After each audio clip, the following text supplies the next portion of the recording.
সকালে নিধিবন দেখে আমরা হোটেলে গিয়ে রেস্ট করে আমরা আবার বেরিয়ে পড়লাম প্রেম মন্দির দেখার জন্যে।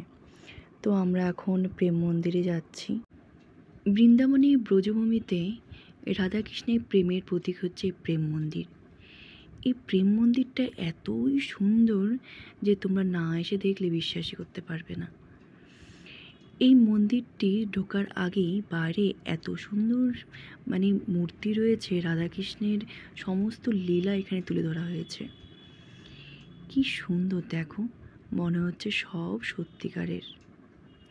এই মন্দিরটি নাকি তৈরি হতে সময় লেগেছে 11 বছর, আর এই মন্দিরটি বানিয়েছেন কৃপালু দাস মহারাজ। এই মন্দিরটি ইটালিয়ান মার্বেলে তৈরি। কি সুন্দর দেখো। মন্দির ভিতরে প্রবেশ করার পর দেখলাম চারদিকে আলোতে মন্দিরটি আরও উজ্জ্বলে উঠেছে। কত লোক। জগৎগুরু কৃপালু দাস বলেছিলেন, যারা এই বৃন্দাবনে আসবে তারা এই মন্দিরে তাদের আসতেই হবে, কারণ মন্দিরই তাদেরকে টানবে। এত সুন্দর বানিয়েছে, নিখুঁত কাজ যাকে বলে।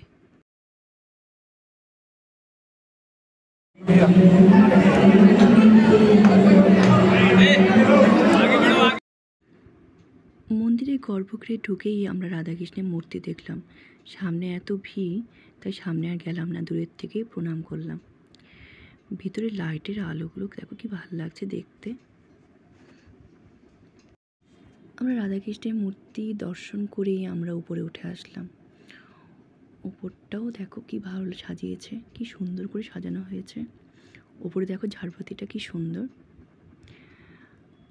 আমরা উপর থেকে নিচে দেখছি, কি সুন্দর লাগছিল। তোমরা যখন বৃন্দাবনে আসবে অবশ্যই এই প্রেম মন্দিরে আসবে। এখন যাবো আরেকটা মন্দির পরিদর্শন করতে, তোমাদেরকেও সঙ্গে নিয়ে যাবো, চলো।